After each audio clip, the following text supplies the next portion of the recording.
الحمد لله رب العالمين والصلاة والسلام على أشرف المرسلين سيدنا محمد وعلى آله وصحبه أجمعين ومن تبعهم بإحسان إلى يوم الدين رب اشرح لي صدري ويسر لي أمري واحلل عقدة من لساني يفقه قولي أما بعد فالسلام عليكم ورحمة الله وبركاته أهلا وسهلا mes chers frères et sœurs, bienvenue à vous pour ce nouveau chapitre. Et quel chapitre? Le chapitre de la prière. Nous avons vu précédemment celui de la purification, qui est une introduction, un préambule à la prière, car cette prière demande obligatoirement une purification. Nous voici venus au moment de parler de cet acte si important qu'est la prière. C'est simple, il suffit de vous dire que c'est la plus importante des adorations. C'est la plus importante des adorations, c'est le deuxième pilier de l'islam. Pourquoi le deuxième? Eh bien parce que le premier est l'entrée en islam.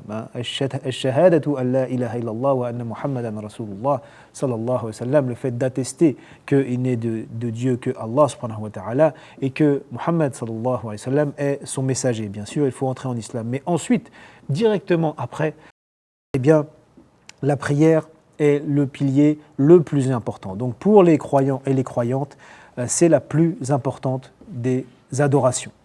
La prière, c'est quelque chose qui va venir rythmer nos vies. C'est, oui, un pilier de l'islam, mais c'est aussi, et bien sûr, cela va ensemble, un pilier de nos vies.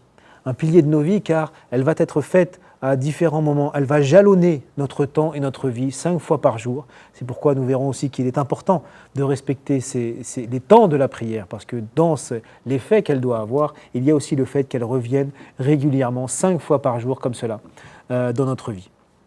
As-salah, dans la racine du mot salah est justement le lien. La prière, c'est ce qui va faire le lien entre nous et Allah subhanahu wa ta'ala. C'est-à-dire que quelqu'un qui ne prie pas, parfois on entend des gens nous dire oui, qui ne prie pas, et oui, moi j'ai un lien fort avec Allah.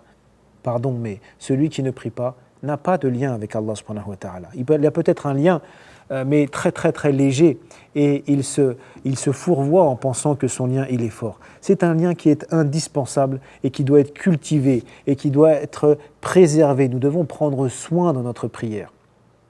Parce qu'Allah nous dit, Azza wa Jal, فَوَيْلٌ لِلْمُصَلِّينَ الَّذِينَ هُمْ عَنْ صَلَاتِهِمْ سَاهُونَ. Il nous dit, malheur à ceux qui prient. C'est étonnant comme verset. Mais ensuite, ceux qui sont négligents dans leur prière. Donc malheur à ceux qui sont négligents dans leur prière. Nous voyons que c'est fondamental de non seulement prier, mais aussi de prendre soin de notre prière, de la faire avec concentration, de la faire avec application, de ne pas la faire en retard. C'est important, c'est ce que nous avons de plus précieux dans notre vie. Et elle ne doit jamais être délaissée, quelles que soient les circonstances. Alors nous allons voir qu'il y a des aménagements pour la personne malade, pour la personne en voyage, pour les conditions particulières. Il y a des aménagements, mais le délaissement total de la prière, non, elle ne doit jamais être délaissée. C'est un moment qui est, il faut le comprendre et le voir comme un moment un rendez-vous avec Allah subhanahu wa ta'ala, un moment de proximité, de rapprochement fort avec Allah subhanahu wa ta'ala. C'est le moment où le croyant, la croyante l'invoque, se réfugie auprès de lui, il lui demande secours. D'ailleurs, nous avons toutes ces formules dans la sourate Al-Fatiha, qui est la sourate que nous récitons tout au long de la prière, dans chaque unité de prière, eh bien, qui contient cela, les louanges, les demandes de secours, les demandes d'aide et les louanges à Allah subhanahu wa ta'ala. Et en plus de cela, la prière purifie l'âme, évidemment, comme tout acte d'adoration, mais plus que les autres, et elle illumine la vie. Le fait de prendre soin de sa prière dans les moments où l'on fait la prière, cela va avoir un effet aussi en dehors des moments de la prière, dans notre vie en général. Parce que Allah Azza wa Jal nous dit « Inna as-salata tanha 'anil fahsha'i wal munkar » Certes, la prière écarte, préserve de la turpitude et du blâmable, cela dans Surat Al-Ankabut. Et donc, celui et celle qui prie en prenant soin de sa prière, eh bien, Allah va illuminer sa vie et va l'aider à l'écarter de la turpitude et du blâmable. Et si ça n'est pas le cas, si quelqu'un prie et pourtant il est constamment confronté à ces choses blâmables, c'est qu'il y a un manquement dans sa prière. Qu'il y a un manquement dans sa prière, il ne doit évidemment pas la délaisser, il doit continuer, mais en se posant des questions sur sa concentration, sur sa sincérité, sur justement son application dans la prière, car c'est la première chose sur laquelle nous serons questionnés Yawm al-Qiyamah. Et chaque prière, ce que je dis est vrai aussi pour les autres adorations, mais celle-là, cette adoration a un statut particulier. Cette prière doit vraiment être considérée pour nous comme si c'était un présent que l'on offre à Allah subhanahu wa ta'ala, que l'on espère qu'Allah va accepter. Car bien sûr, il y a une différence entre avoir une prière valide, juridiquement valide, et j'ai fait ma prière, et avoir une prière acceptée par Allah Azza wa Jal. Ça, nous saurons Yawm al-Qiyamah si nos œuvres ont été acceptées ou pas, mais ça n'est pas évident. Et donc évidemment que pour augmenter nos chances que ces prières soient acceptées, il faudra en prendre soin et ne pas la faire rapidement, vite fait, déconcentré. Non, il faut vraiment s'appliquer et se rappeler devant qui je me trouve à ce moment-là. Devant qui est-ce que je me trouve à ce moment-là? Je me trouve devant Allah Azza wa Jal, devant le Créateur de l'univers. Et j'accomplis cet ordre si extraordinaire, ce cadeau qu'il a fait au prophète sallallahu alayhi wa sallam à un moment difficile. Ces 5 prières par jour ont été ordonnées au prophète sallallahu alayhi wa sallam et donc à tous les croyants à un moment particulier, un moment où le prophète sallallahu alayhi wa sallam dans sa vie était un moment difficile. Son oncle Abu Talib était décédé, lui qui le protégeait de l'agressivité et de l'animosité des notables mécois. Et son épouse Khadija radiyallahu anha, notre mère aussi, dans la même année, est décédée, une année difficile où le prophète voit l'avenir un petit peu bouché. Eh bien, Allah lui fait l'immense cadeau de Al-Isra ou Al-Mi'raj, le voyage nocturne et l'ascension, il l'élève auprès de lui. Et c'est là que Allah Azza wa Jal va ordonner au prophète et aux croyants de prier 5 fois par jour, va lui donner cette adoration. Et ce n'est pas pour rien. Ce n'est pas pour rien parce que justement c'est dans ce moment-là que le croyant doit se ressourcer pour faire face aux épreuves de la vie.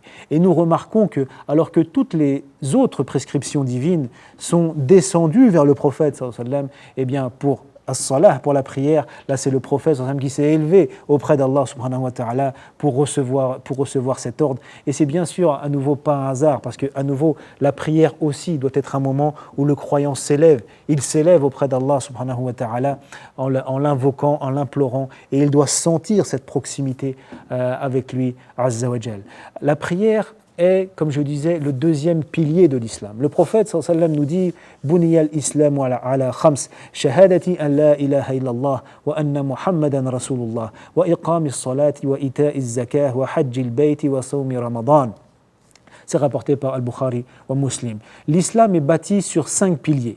Le témoignage qui n'est de Dieu que Allah et que Muhammad est son messager, l'accomplissement de la prière, donner az-zakah, la zakat, l'impôt purificateur, le pèlerinage à la maison sacrée, la Kaaba, et le jeûne du mois de Ramadan. Ce sont ces 5 adorations qui sont évidemment fondamentales. Il ne faut pas limiter l'islam et la pratique de l'islam à ces 5 piliers, car un pilier, on voit bien, d'ailleurs les mots du prophète, le prophète avait ce que l'on appelle jawami'ul kalim, c'est-à-dire qu'en peu de mots, il exprimait beaucoup de choses. Buniyal Islam, c'est-à-dire que l'islam, c'est comme une construction, ça se bâtit, ça se fortifie. Et les piliers, ce sont quoi? Ce sont ces 5 adorations-là. Et là, la prière en est le deuxième. Alors évidemment, un bâtiment, on ne le limite pas à ses piliers, mais si les piliers ne sont pas solides, eh bien c'est tout le bâtiment qui s'écroule. Donc évidemment, l'importance de ne pas négliger ces piliers-là. La prière aussi a été qualifiée par le prophète sallallahu alayhi wa sallam comme étant ce qui nous distingue en fait des non-musulmans. Le prophète nous dit inna bayna ar-rajuli wa bayna ash-shirk wal kufr tarku as-salah. Entre quelqu'un, qu'est-ce qui s'interpose entre quelqu'un et l'association et la mécréance? Eh bien, la prière. C'est-à-dire que délaisser la prière, il suffit que quelqu'un délaisse la prière pour tomber dans l'association et la mécréance. Et il nous dit aussi al-ahdu alladhi baynana wa baynahum as-salah faman tarakaha faqad kafar. Ce qui nous distingue d'eux, c'est la salat, la prière. Donc celui qui l'abandonne devient mécréant. C'est rapporté par les imams At-Tirmidhi ou An-Nasa'i. Et c'est pourquoi certains savants sont d'avis que qui délaisse la prière, eh bien, a quitté l'islam. C'est un avis qui existe, même si l'avis majoritaire est le fait de nier l'obligation de la prière, qui, effectivement, ça c'est un acte de kufr qui fait sortir de l'islam. Nier son obligation, mais la délaisser par fainéantise, par manque de foi, est un très grand péché, et qu'Allah nous préserve de tomber dans ce genre de péché. Mais, selon l'avis majoritaire, ça ne fait pas sortir directement de l'islam, mais cela n'empêche pas, on voit l'importance de la prière dans ces hadiths. Et Allah Azza wa Jal nous a demandé de nous en acquitter, quelle que soit notre situation. En voyage, chez nous, lorsque l'on est résident, en temps de paix, en temps de guerre, en bonne santé, malade, quelle que soit notre situation, elle ne doit jamais être délaissée. Nous avons vu que la femme, par exemple, qu'il y a des situations où le jeûne n'est plus obligatoire lorsque quelqu'un est en voyage, lorsque quelqu'un est malade, eh bien, il n'a plus à... Nous avons vu que parfois, le jeûne du mois de Ramadan n'est plus obligatoire et peut être délaissé, par exemple, quelqu'un qui est en voyage ou quelqu'un qui est malade, il ne sera pas obligé de jeûner le mois de Ramadan, il devra rattraper ces jours-là. Mais la prière, non, elle ne doit jamais être délaissée, quelles que soient les situations. Allah nous dit « Hafidhu ala salawah » Allah nous dit « Hafidhu ala salawat » acquittez-vous de la prière avec assiduité. « Hafidhu » ça veut dire préserver, protéger votre prière. Mais, alhamdulillah, comme il a été dit déjà dans le chapitre sur la purification, encore, toujours, entre le laxisme et le rigorisme et l'extrémisme. C'est-à-dire que, oui, la prière doit être faite, mais il y a des aménagements pour lorsque l'on est en voyage ou lorsque l'on est malade. Il ne s'agit pas d'être dans la difficulté. L'islam prône toujours le juste milieu. De toute façon, mes frères et sœurs, l'islam, c'est ça. C'est tawazun, l'équilibre, et al-wasatiyya, le juste milieu. Entre deux extrêmes, il y a la position de l'islam. L'importance de la prière, nous la voyons aussi lorsque Allah Azza wa Jal décrit al-mu'minun, les croyants. Il nous dit « Qad aflaha al-mu'minun, alladhina hum fi salatihim khashi'un » ont réussi les croyants. C'est qui les croyants? Première qualité, ceux qui prient avec recueillement. Cette traduction n'est pas très parlante, mais avec concentration et avec la sensation d'être en lien, en aparté avec Allah Azza wa Jal. Donc il commence par cette qualité-là. Et ensuite il décrit d'autres caractéristiques des croyants. Et enfin, la dernière caractéristique qu'il dit, « Walladhina hum ala salawatihim yuhafidhun » et ceux qui s'acquittent assidûment de leur prière, aussi qui préservent leur prière. C'est-à-dire que Allah nous décrit les croyants dans la sourate 23, Al-Mu'minun, les qualités des croyants, il commence par ceux qui sont concentrés dans la prière, et il finit par ceux qui préservent et s'acquittent de leur prière avec assiduité. Donc la prière, elle encadre toutes les autres qualités des croyants, et donc on voit l'importance de la prière dans la vie du croyant. Quelqu'un qui ne prie pas, il ne répond pas aux conditions, aux qualités décrites par Allah Azza wa Jal. Donc les mérites de la prière, elles sont innombrables. Mais on peut en citer quelques-unes, notamment qui sont souvent citées dans le Coran et la Sunna. Déjà, c'est que la prière, absout les péchés, efface les péchés.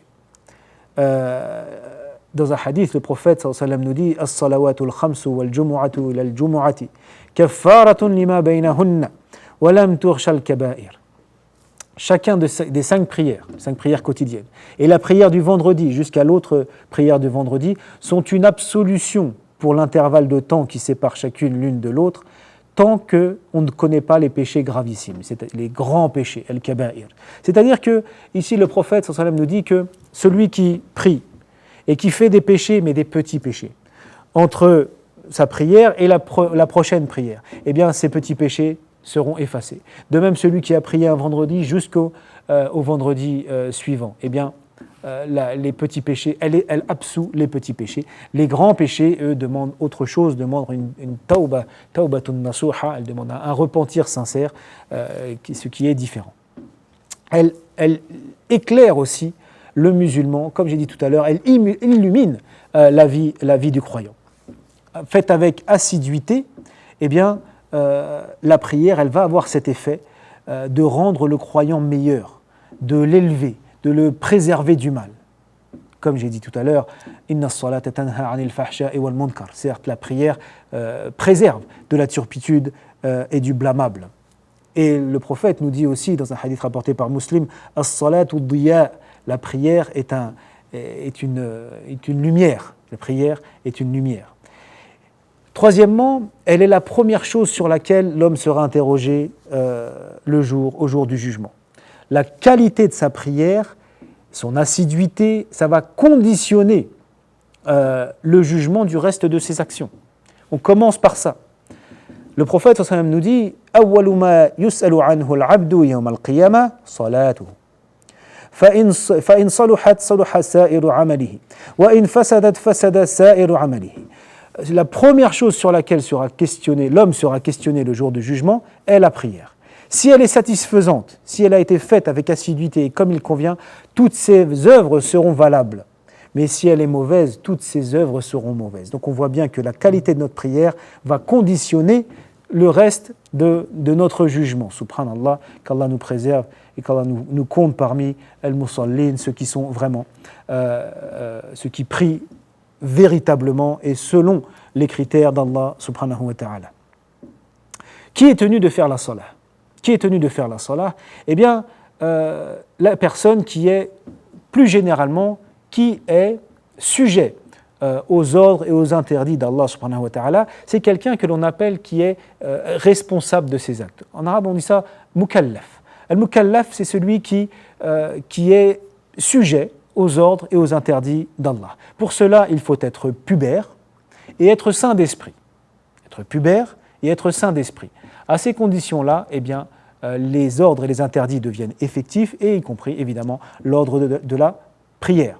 Donc, celui qui est, et celle qui a atteint la puberté et qui est sain d'esprit, eh bien, se doit de faire les 5 prières. Donc, l'enfant prépubère, lui, n'a pas à la faire. C'est-à-dire qu'elle est recommandée pour lui. Elle est recommandée, Inch'Allah, il aura des récompenses, mais s'il ne la fait pas, il n'a pas de péché. On n'a pas de péché avant la puberté. Mais par contre, les parents, à partir de l'âge de 7 ans, eux, doivent lui ordonner de la faire, lui demander de la faire et lui expliquer pourquoi est-ce qu'il faut la faire.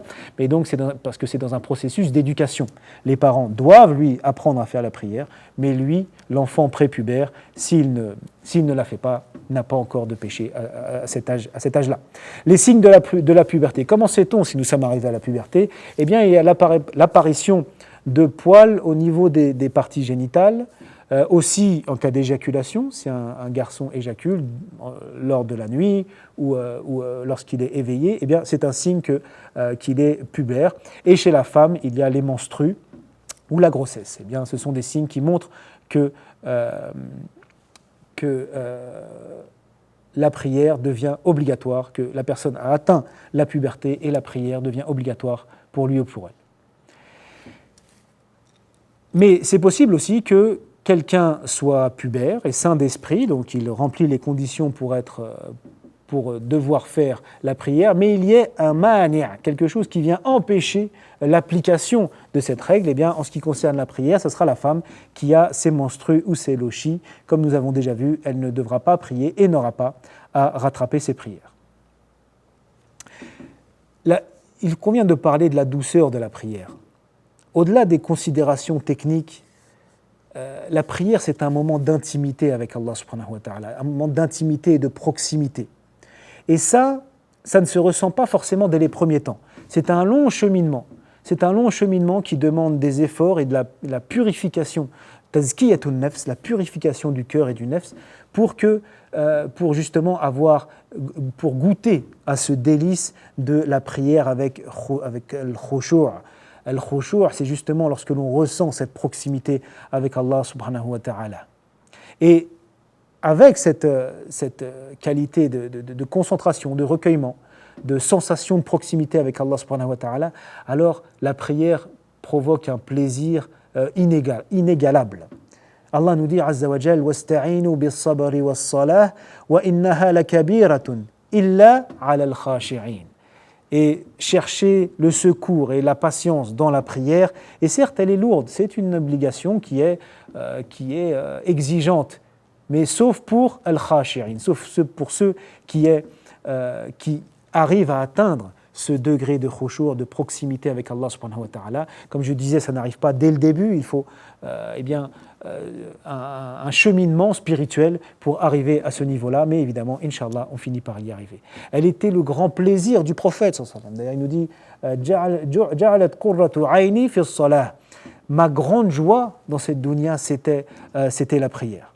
Et une fois, alors qu'il était le moment l'heure de la prière était entrée, il a demandé à son mu'adhin Bilal de faire l'adhan, et il lui dit Ya Bilal, aqimi as-salah, arihna biha. Ô Bilal, fais l'adhan et apaise-nous par la prière.